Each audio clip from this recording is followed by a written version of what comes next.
সুপ্রিয় দর্শক মন্ডলী, আমরা আমাদের সমকালীন বার্তার বিশেষ প্রোগ্রাম নিয়মিত আয়োজনের সমকালীন সংলাপ অনুষ্ঠানের আজকে আপনাদের সবাইকে আমন্ত্রণ জানিয়ে আজকের আমাদের এই অনুষ্ঠান শুরু করতে যাচ্ছি। আমাদের অনুষ্ঠানে অতিথি হিসেবে আছেন বিশিষ্ট গবেষক ডক্টর মুস্তাফিজুর রহমান। আমাদের আজকের সমকালীন সংলাপের বিষয় 8ই আগস্ট 2024 থেকে 8ই আগস্ট 2025 বর্তমান সরকারের 1 বছর।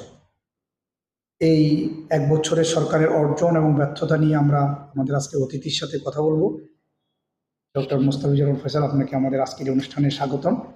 তো আপনি জানেন যে ইতিমধ্যে আমাদের এই সরকারের 1টি বছর পূর্ণ হলো।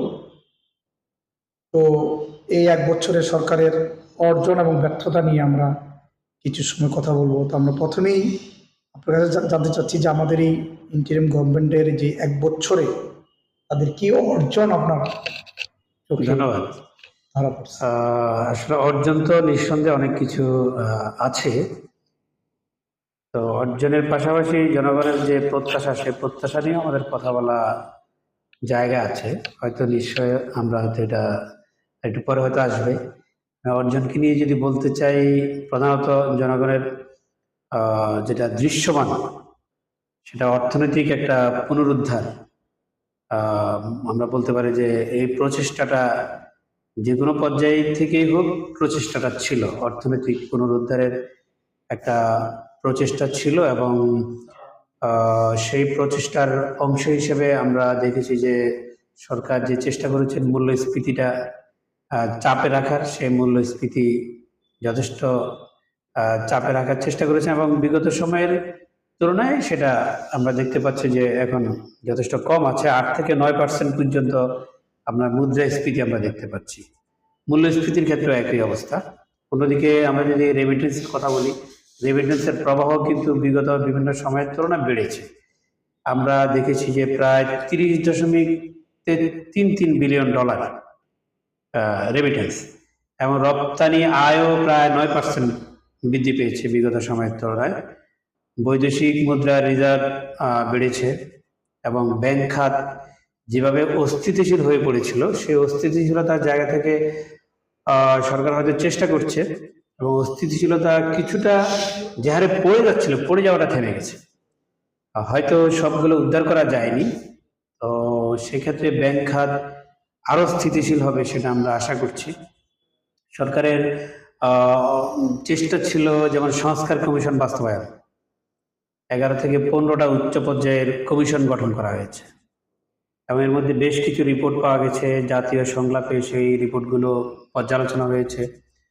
সরকার সেই কমিশন সেগুলো সামারি করে ইতিমধ্যে আপনার সংলাপের জন্য পাঠিয়েছে। তো সেগুলো বিভিন্ন রাজনৈতিক দলের এবং স্টেক হোল্ডারদের সংলাপের মধ্য দিয়ে এটা একটা ম্যাচিউর লেভেলে আসছে আমরা মনে করছি। যদিও এটা নিয়ে অনেক পক্ষে বিপক্ষে কথা আছে, কারো কারো বিভিন্ন পয়েন্ট অফ আপনার যেখানে আপত্তির জায়গা আছে, বিভিন্ন রাজনৈতিক দল সে আপত্তির জায়গাগুলো তারা দিয়েছেন, নোট অফ ডিসেন্ট দিয়েছেন। এবং তারপরে সংস্কার কমিশন বাস্তবায়নের ব্যাপারটা আমরা মনে করি যে একটা অগ্রগতি।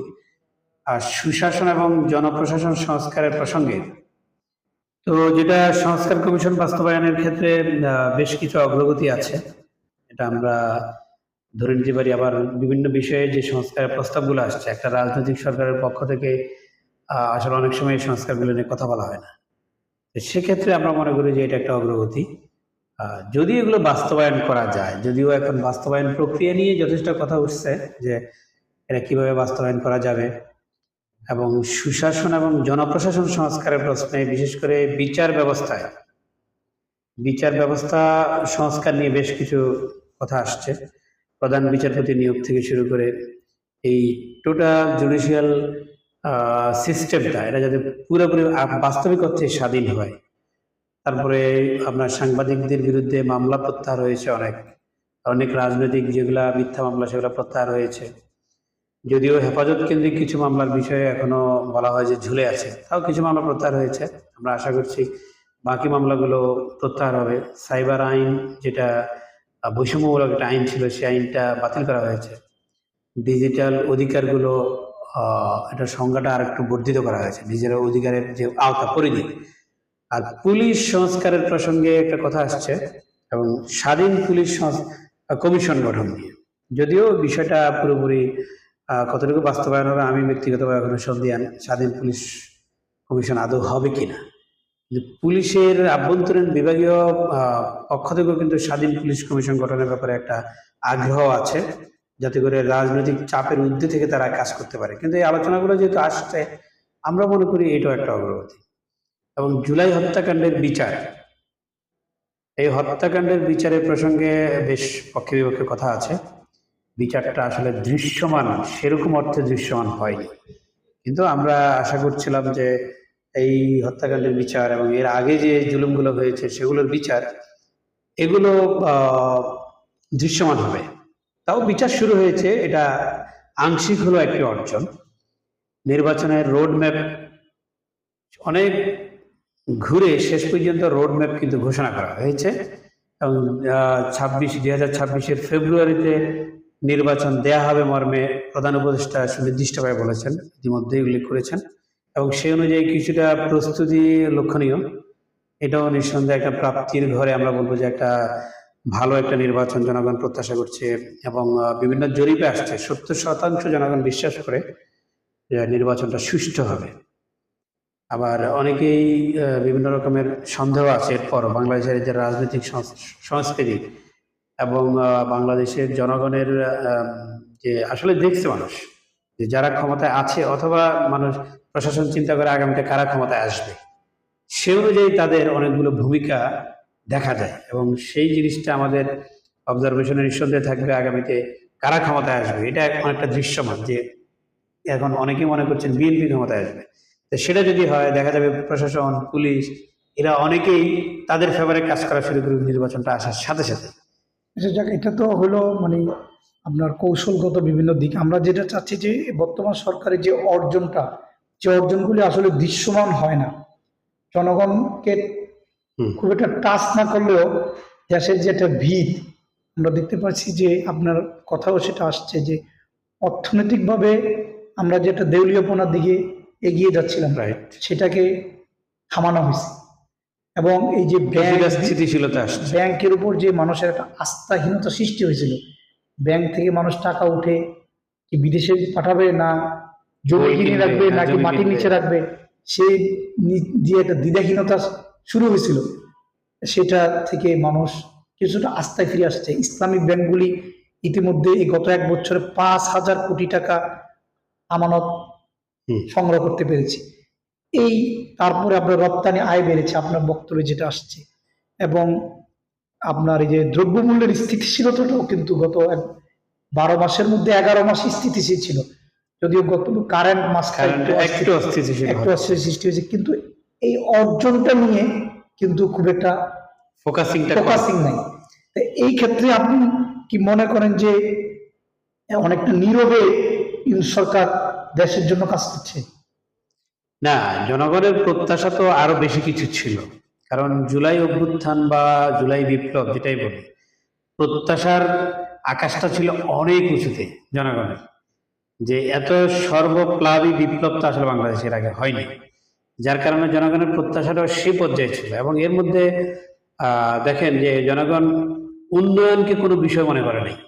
আওয়ামী লীগের দুঃশাসনের কারণে উন্নয়ন বলেন, রাস্তাঘাটের অবকাঠামোর উন্নয়ন, এগুলোকেও কোনো বিষয় মনে করে নাই জনগণ। জনগণ তার চেয়ে বেশি মনে করছে যে আমি অবদমিত হচ্ছি, যার কারণে মানুষের প্রত্যাশাটা আরো বেশি কিছু ছিল। তো আসলে বাস্তবিক অর্থে তো যে সরকারে আসুক এমন কোনো ম্যাজিক নাই যে র্যাপিডলি রাতারাতি অনেক কিছু বদলে দেবে। তো সেই জায়গা থেকে আমি মনে করি নিঃসন্দেহে অনেক দূর ইউনূস সরকার চেষ্টা করেছেন এবং করছেন, যদিও এই সরকারের যারা উপদেষ্টা আছে, আমরা যদি এখন 5G স্পিডের কথা বলি, তারা 2G-তেও নেই। মানে যে ব্যক্তিবর্গদেরকে দিয়ে উনি চালাচ্ছেন, এরা অনেকে কি প্রায় সবাই বলা যায় রিটায়ার্ড পারসন। এটা তো ব্যর্থতা।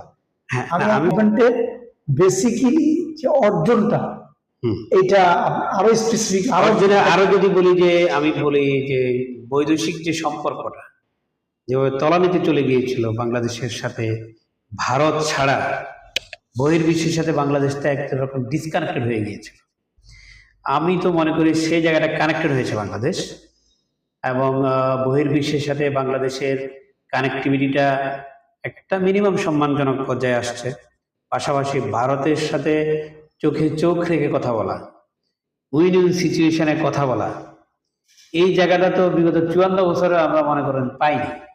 সেই জায়গায় নিঃসন্দেহে এটা একটা অনেক বড় অর্জন যে ভারতের সাথে এই জায়গায় আমরা কিছুটা হলো আসতে পেরেছি, এবং অন্যান্য দেশের সাথেও বিভিন্ন বিশ্ব ফোরামে ব্যক্তি ডক্টর ইউনূসের যেমন ক্রেডিবিলিটি আছে, পাশাপাশি তিনি দেশের প্রতিনিধি হয়ে সেই জায়গায় গিয়েছেন, এটাও নিঃসন্দেহে একটা অর্জন আমি মনে করি।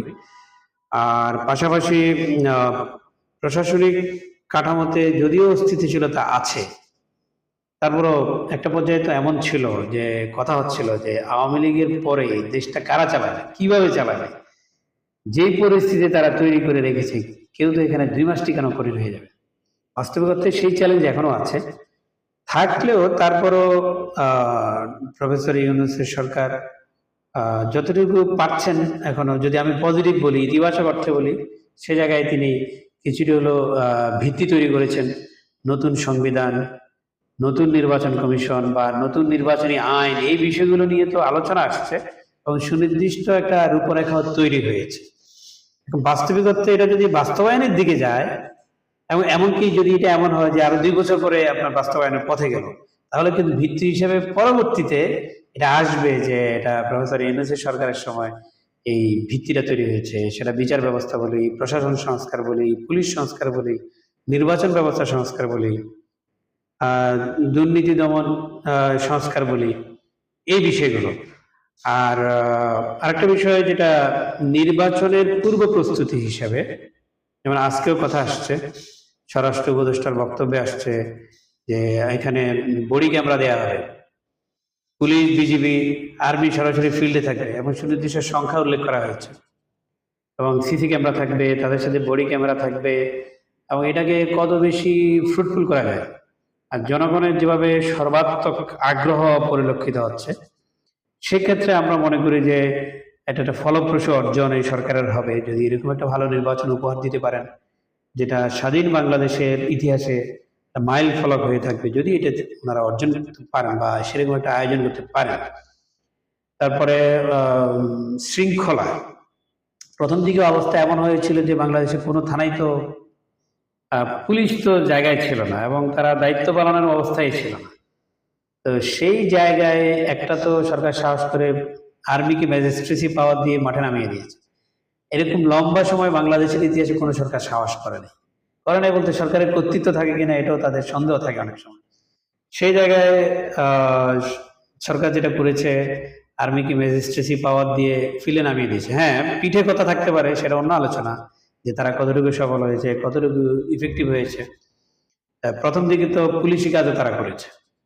আর অবশ্য খুব দ্রুততম সময়ে আমরা দেখেছি ল অ্যান্ড অর্ডার সিচুয়েশন কিছুটা হলো এখানে কায়েম হয়েছে। প্রথম দিকে যেভাবে গণহারে মামলা শুরু হয়েছিল, সেই মামলায় আমরা দেখেছি যে আওয়ামী লীগের বিরুদ্ধে মামলা করতে গিয়ে গণহারে অনেক সময় মামলাগুলো সাধারণ নিরীহ মানুষের উপরও এগুলো প্রয়োগ করা হয়েছে। অনেকে নাম ঢুকিয়ে দিয়েছেন কারো শত্রুতার জের হিসেবে, এবং এটা গণহারে করা হয়েছে।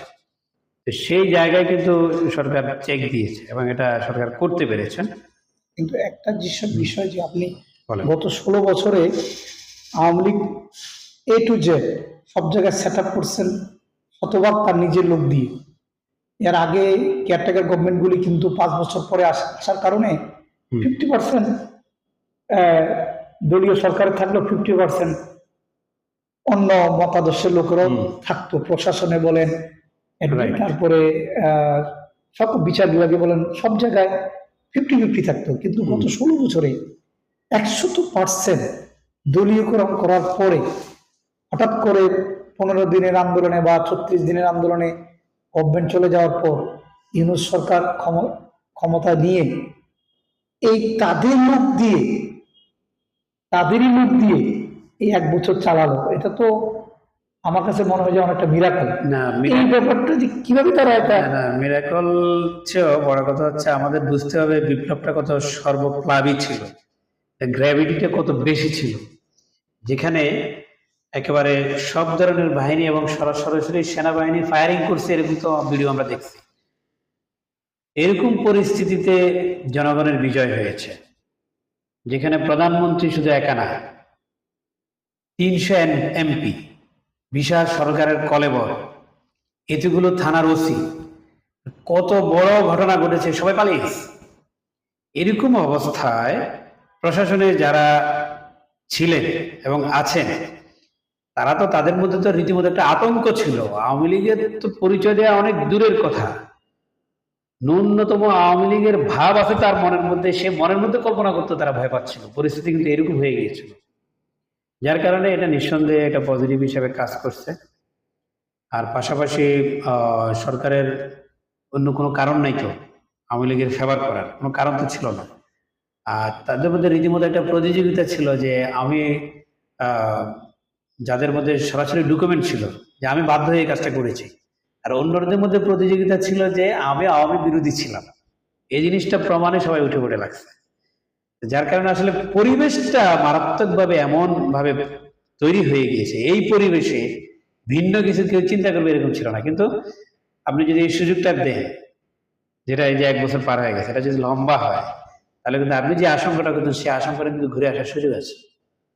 আমরা যদি এই গভর্নমেন্টের নানাবিধ অর্জনের পাশাপাশি আমরা ব্যর্থতার দিকে যাই, তো ব্যর্থতার প্রথম 5টি ব্যর্থতা আপনি কোন 5টি ব্যর্থতাকে আপনি প্রথমে আমি চিহ্নিত করবেন? প্রথমে মূল্যায়িত করতে চাই, এখানে ব্যর্থতার কথাটা কখন আসবে? ব্যর্থতার কথা তখন আসবে, ব্যর্থতা মানে কি, আমি যে প্রত্যাশা করেছিলাম সেই প্রত্যাশাটা পূরণ হয়নি, এটা মোটা দাগে কথাটা আসবে মেনলি। তো আমাদের তো জনগণের প্রত্যাশা ছিল বিশাল বিশাল প্রত্যাশা ছিল, এবং এই প্রত্যাশার মধ্যে দুর্নীতি দমন এবং প্রশাসন সংস্কার, এটা যদি আমাদের প্রত্যাশা হয়, কার্যত দৃশ্যমান যে বিচার, এবং এত হাজার কোটি টাকার দুর্নীতি, এত কিছু তারা করলো, বিচার হবে, বিচার কিছু শুরু হয়েছে, চার্জ গঠন হচ্ছে, কিছু কিছু এরকম হচ্ছে, কিন্তু লম্বা সময় 1 বছর আমরা মোটা দাগে কিন্তু এটা দেখছি না। সেটা আপনার, আমি এতক্ষণ পজিটিভ কথা বলতে গিয়ে কিন্তু বলেছি, তারপরও আমরা যখন বলবো দুর্নীতি বিরুদ্ধে 0 টলারেন্স, তাহলে এই দুর্নীতিটা কারা করছে? এখানে তো আশ্রয় প্রশ্রয় যারাই দেয় বলে 600 লোককে সেনাবাহিনী ক্যান্টনমেন্টে আশ্রয় দিয়েছে, এটা কি সব তো দুর্নীতি হচ্ছে। এবং অনেকগুলো নিউজ আসছে, অমুক ধরা পড়ছে, অমুক ধরা পড়ছে, এরপরে দেখা গেলো সে আর নাই, বাস্তবেই নেই।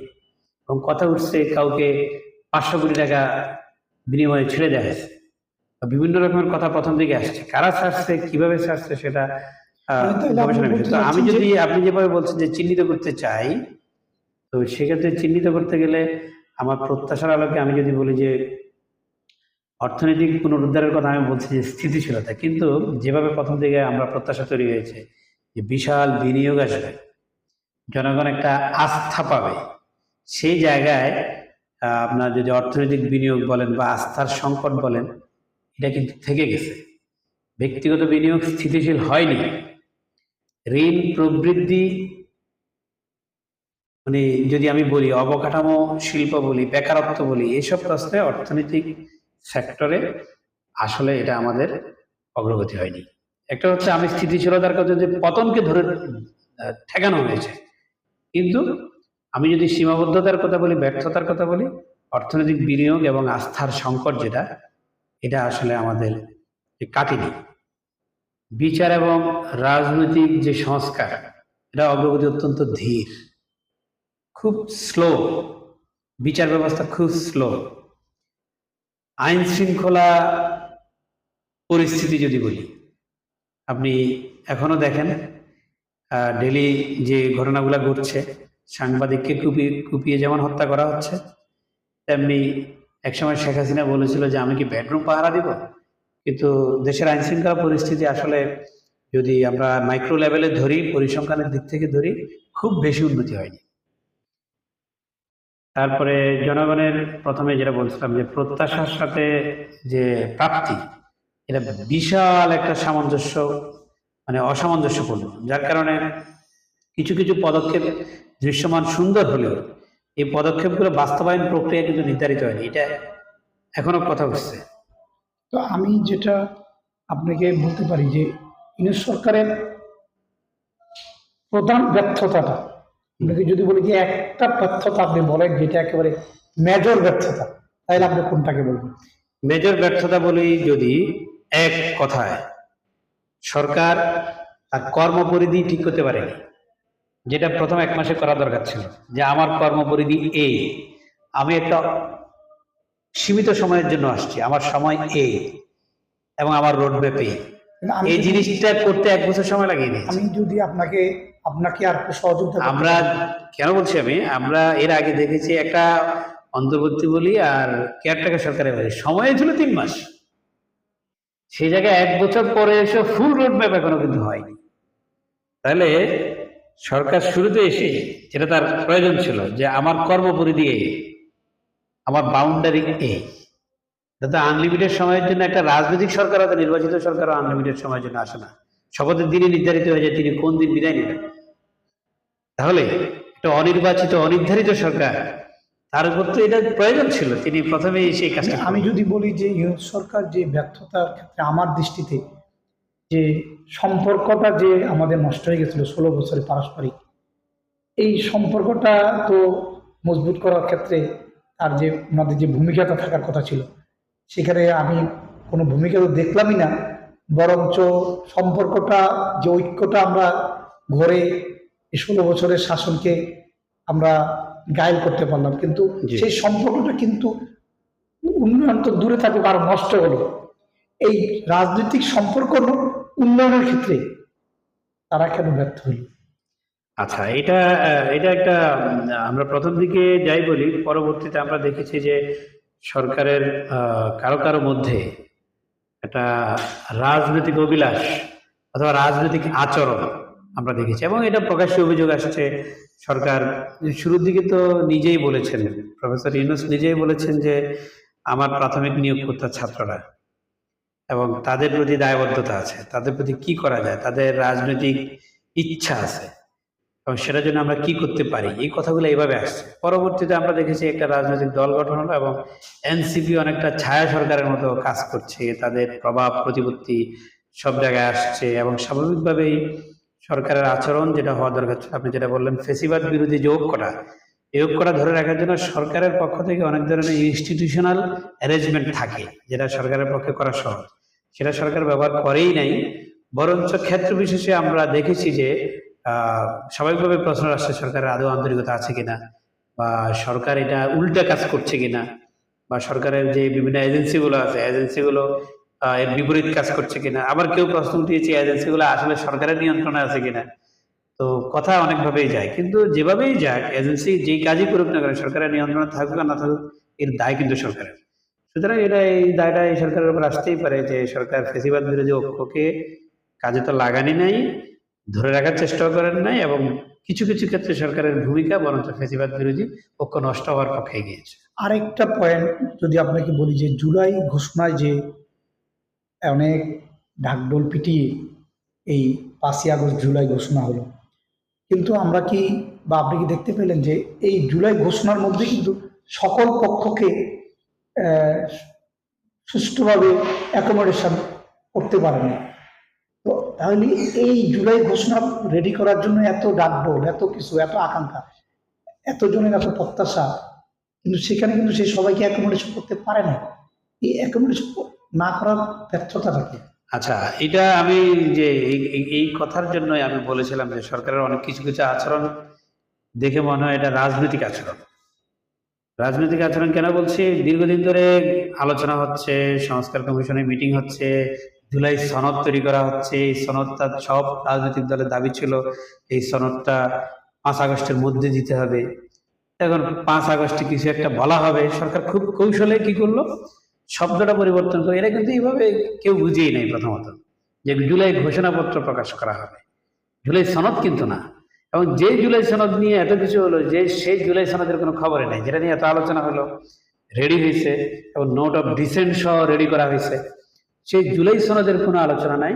মাঝখান দিয়ে একটা জুলাই ঘোষণাপত্র দিয়ে এটা জনগণের সাথে রাজনীতি করা হয়েছে এবং রাজনৈতিক দলগুলোর সাথে রাজনীতি করা হয়েছে এবং এই রাজনীতি করে সরকার খুব স্মার্ট কিছু করেন নাই এবং এটা বোগামির কাজ করেছেন। আমার মনে হয় আমরা এবং যত স্টেক হোল্ডার আছে, যেটা আপনি বলছেন, এটা বলে আমি শেষ করি, যত স্টেক হোল্ডার আছে আসলে সরকার চাইলে সবার বক্তব্যগুলো ধারণ করতে পারতেন এই ঘোষণাপত্রে।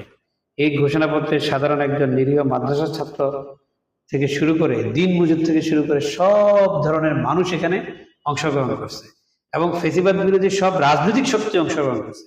তো স্বাভাবিকভাবে প্রত্যাশা ছিল জুলাই ঘোষণাপত্রে সবার কথাগুলো থাকবে এবং দীর্ঘ 15-16 বছর যারা নির্যাতিত হয়েছে তাদের কথাগুলো থাকবে, কিন্তু খুব কৌশলে সব বাইপাস করা হয়েছে। মোস্তাফিজুর, আমরা আজকের মতো আজকের এই সমকালীন সংলাপটা শেষ করতে যাচ্ছি। আমরা ঠিক এই বিষয়টা নিয়ে আরো এপিসোড করব। আমরা সেই এপিসোডে আপনাকে আমন্ত্রণ থাকবে। আমরা সেদিন পর্যন্ত আমরা সরকারের সাফল্য এবং ব্যর্থতা নিয়ে আবার আলোচনা করব। সুপ্রিয় দর্শক, আমরা আমাদের বর্তমান সরকারের 1 বছর এই অর্জন এবং ব্যর্থতা নিয়ে আমরা আরেকটি পর্বে আমরা আলোচনা করব। সেই জন্য আমাদের সাথে অতিথি হিসাবে থাকবেন ডক্টর মোস্তাফিজুর ফয়সাল। আজকে এই পর্যন্ত। আসসালামু আলাইকুম।